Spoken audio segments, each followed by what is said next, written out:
What's going on, everybody, and welcome to the Other Side of the Firewall podcast. We talk about the latest and greatest of cybersecurity news, as well as we highlight those movers and shakers and glass ceiling breakers, those people of color made to the other side of the proverbial firewall. My name is Ryan Williams, and as always, I'm joined by Shannon Tynes. What's up? What's up? What's going on? So welcome to Friday's episode. So Monday and Tuesday are topics, Wednesday discussion, and then Thursday's Ask a CSSP, where I do interviews with people who are in the industry or adjacent to it. And then Friday's everything else, just like today, is movies, books, games, all that cool stuff. But without further ado, Shannon, how was your week? It was good, man. I won't complain about anything, even though we had a spring storm out here in Colorado, right? That's ridiculous. A few inches of snow.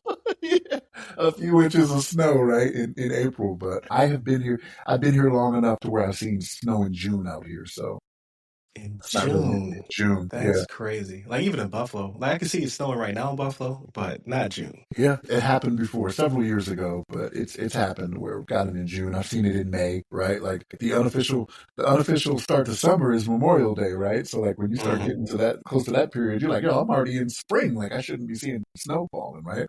That's crazy. It's supposed to be April showers bringing May flowers, you know. But yeah, it was a little spring storm we had yesterday. But it's crazy because now the temperature's going to jump up a good, like if I was to guess, like maybe 20 degrees from what it was yesterday. Fool's weather.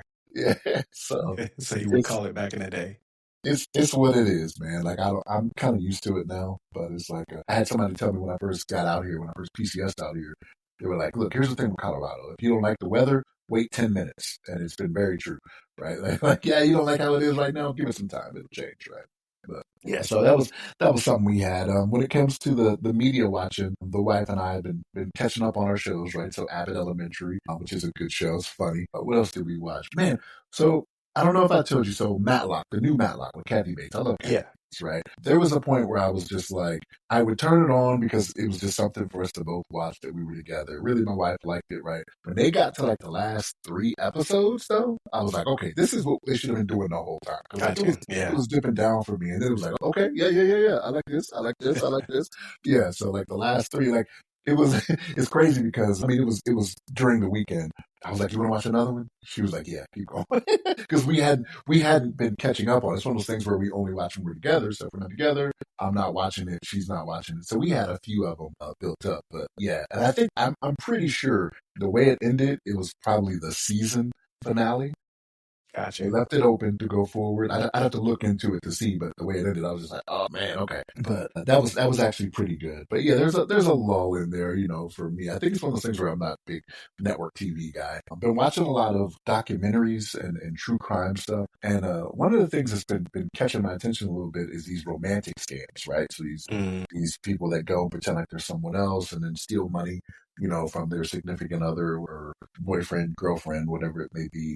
I'm seeing this a lot, and it's interesting to me. So I don't know if I have a bias of where I'm like, the hindsight is 2020 bias, where I'm like, how did you not see this coming? You know what I mean? But I like to think that there are red flags that were huge to where I would not be in that situation or get as deep into it, right? And I'm not victim blaming or anything like that. But it's just like, it's crazy, right?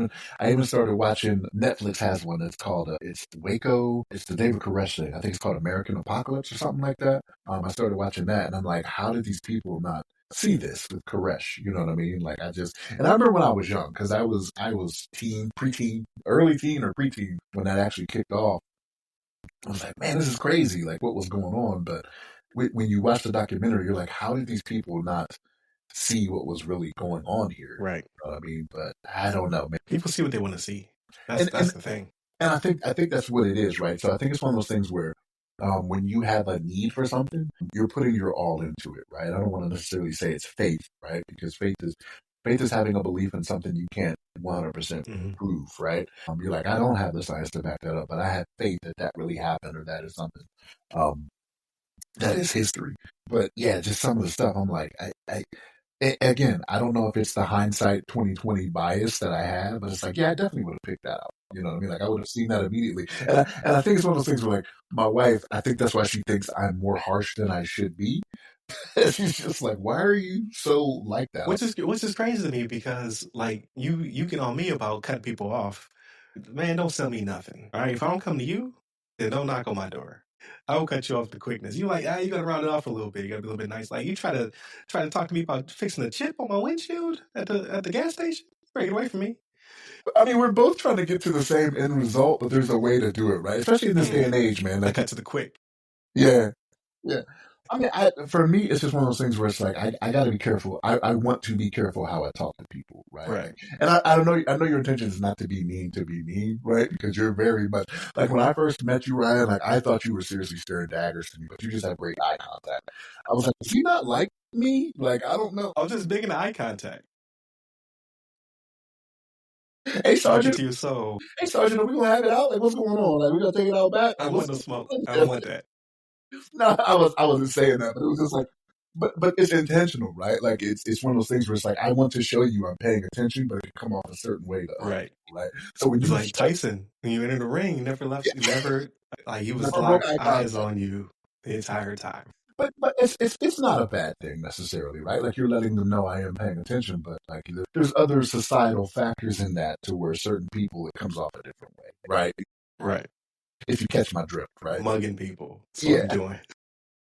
So it's one of those things where again, my wife tells me she's like, you should handle that a little bit differently. And she wants like I'm telling you around the edges, right? Like hey man, Right. be a little calmer about it. She's telling me that, right? So like Right. I'm not Right. perfect either, but yeah, but we're still trying to get to the same end goal, man. Like look, I don't want your solar power. Like get away from me. Every day. I was mowing the lawn the other day and a dude approached me. Like he saw me look at him with disdain.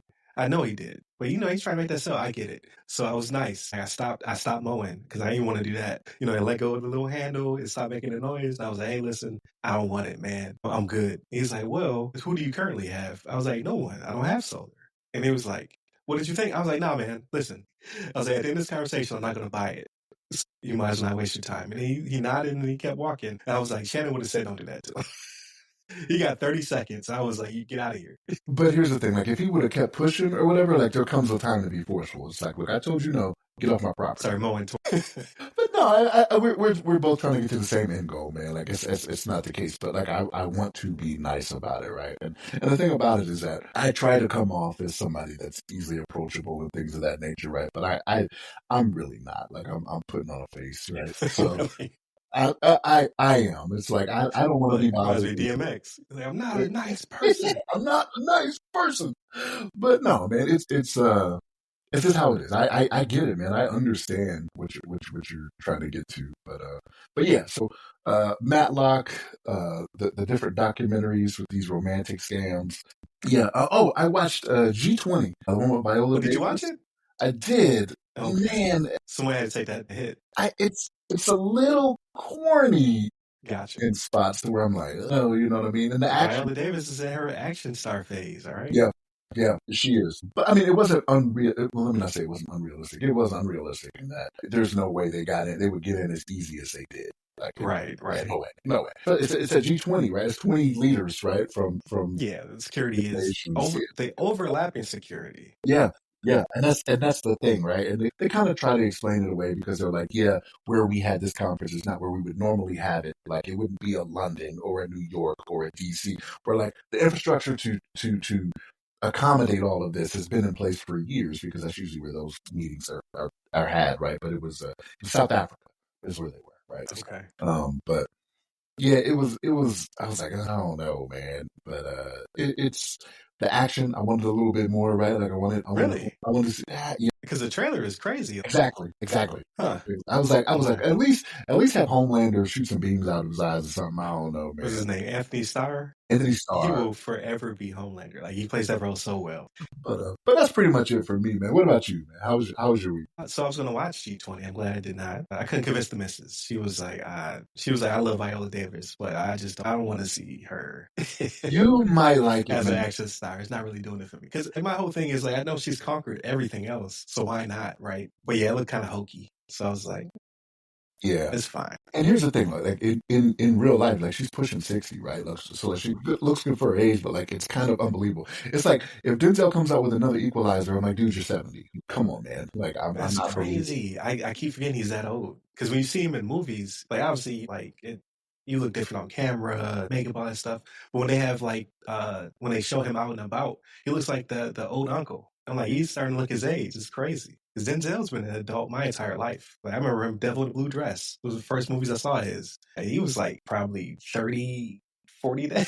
It's crazy. Yeah. Like, so, but they done 3 Equalizers. Yeah, I think he's done with that. I know he wants to do a Ryan Coogler joint before he calls it quits. Like, I know they're working on a project or thinking about working on a project or what have you. Especially now. We'll get there. But that man is doing his thing when it comes to directing. So, didn't watch that. Instead, we went and we saw Sinners. Amazing flick. I would give it, like, at the end of it, I was at the 8.5 range, but the more I think about it, it's definitely a solid 9. Like, the setting is spot on. The cinematography is amazing. The like people are saying that the two brothers is hokey. I didn't pick up on that. Like for whatever tech they were using, really good to me. Like in motion, not in motion, like and his ability to do different mannerisms. Like because at the beginning they do the thing where they make sure you know which one is which, right? They're kind of color coded. Like one brother wears blue, another brother wears red. They have different personalities. And then as those tropes go away, you just know which one is which by the way they talk and move.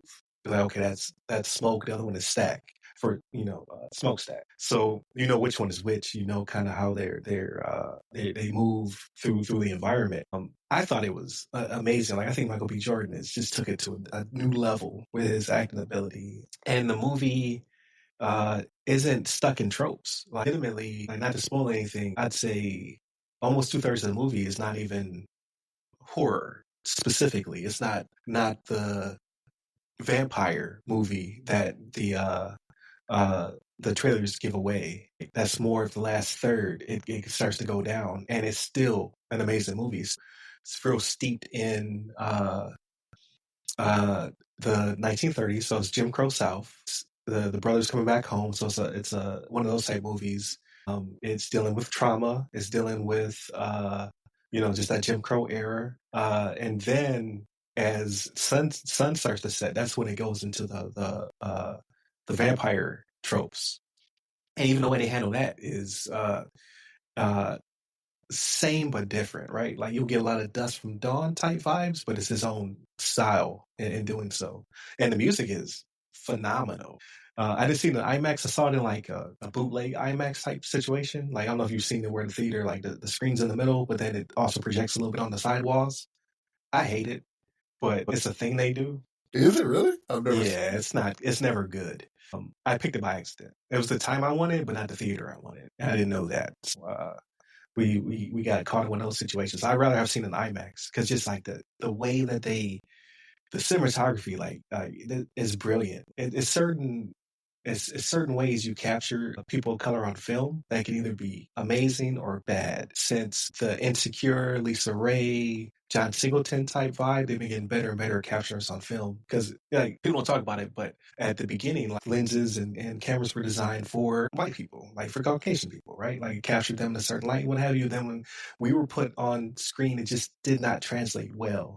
We have different pigment. Like we have to be captured in a different light. So over the years, they've developed better and better techniques. And in this one, he has a very diverse cast and it just looks gorgeous. And the way he integrates the blues and folk music across the generations is amazing. Like there's this one steady cam shot. I'm real big into the single shots. There's this one steady cam shot where it kind of like it does its thing. And it's not a musical. Like people aren't bursting into the song depending on their emotions and what have you. Its setting is a juke joint. So like there's gonna be entertainment on the stage and they capture it so well. Like it's got a banging soundtrack. It's not all blues. Like they even get into like the Irish folk music. So it's just like a nice, yeah, it's a nice blend. And what surprised me, because you see people on stage singing and dancing and what have you, and I was like, it's no way that these people are performing some of these songs or what have you. So when I looked at the soundtrack, like a lot of the actors are also the actual singers or music players. Like the one of the main protagonists, I forget his real name, but his name is Sammy in the movie, or call him Preacher Boy.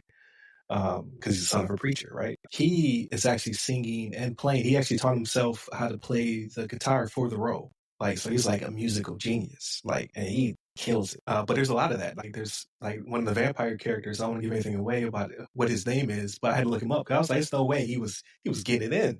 Like the folk to the river dance type thing he was doing. But yeah, he's an actual like entertainer. Like, so he acts and he sings and he dances. So that's actually him on the soundtrack. I was like, oh man, they kill it. They picked perfect people to cast for this movie. So I thought it was amazing. So I recommend everybody go see it. It's about that action, but it's a slow build, right? So it's not pretentious. It doesn't like start out with like guns blazing and then slow down. Like no, they tell the story and it ramps up to the okay, now we gotta go guns blazing, make it fasten the stakes to get at people. And I think they did a really good job. Like everybody on the cast was perfectly picked for the roles that they played. So highly recommend it. And it's only his fifth movie, right? So he is killing it because he did Fruitvale Station, which I still haven't seen. That's his directorial debut. Creed. Michael B. Jordan. Oh yeah, Michael B. Jordan's in all of them. Creed, two Black Panthers. Like I actually, Michael B. Jordan was in the first one, but he was in the second one. And now his fifth movie being Sinners that he wrote, directed, and produced for WB, so he gets the rights back. Was the deal. So at 2050, the movie goes back to him. All the rights go back to him. So it's a sweetheart deal that most directors do not get. Like I think Tarantino has one, and maybe like a Scorsese or somebody has like a deal like that. But most directors do not get that. But that's how franchisable the series now is. So I hope to see more in that universe because he did create something that's very unique and to its own. Yeah. Welcome to the Sinners podcast because I spent all my time talking about Sinners. That's how good that movie was. The other movie I saw was the Minecraft movie. I would give it a 3 out of 5, but obviously I'm an adult who didn't play Minecraft like my kids did. Like I got 3 tiers of kids, right? I got a freshman in college, a junior in high school, and a 4th grader. And they all really enjoyed it. It's made by the same director that did Napoleon Dynamite, which I enjoyed, right? But I was in Idaho when that movie came out. So it's like one of those nostalgic type vibes, and you could see a lot of it in this movie, but it's really for kids, right? It's like kind of corny, kind of like the CGI was pretty cool, but the actors a little bit over, like Jack Black, so it's Jack Black, but over the top Jack Black. So it wasn't really for me, but the kids really enjoyed it. So I highly recommend if your kids play Minecraft, take them to see the Minecraft. That's pretty much it for me, man. Again, solid week. I saw 2 movies in 1 week. That never happens. Debate if I'm going to see the Thunderbolts. Like I want to see it. I'm just like, do I go to the movie theater again? But yeah, I really enjoyed that time. I played a couple games. We'll talk about them next week though. I'm still kind of starting about South of Midnight and Blueprints is the other game. But we can talk about it next week. But yeah, highly recommend Sinners. I kind of want to see it again, but I want to see the IMAX. And it never happens. I never go see movies twice. I probably won't.